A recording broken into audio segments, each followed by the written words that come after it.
Good day, sixth grade friends. We've got an assignment that I need to have finished today.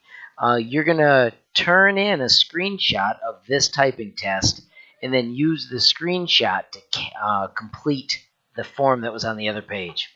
When you get to this typing test, I must have you click the list and move down to number 7.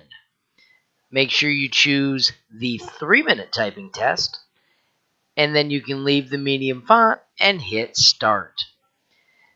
Type all of this stuff for 3 minutes.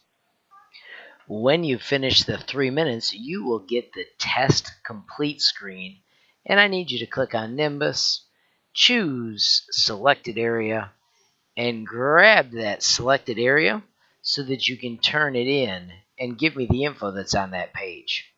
Remember that it always saves to your download folder. If you want to change the name to say typing test, you can. If not, just know it's the same one.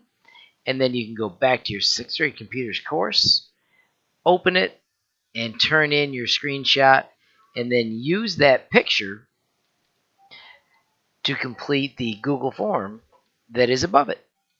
There's my typing test. Of course, we upload, and then turn in when it allows us to. And then you need to complete the form. Get cracking, friends.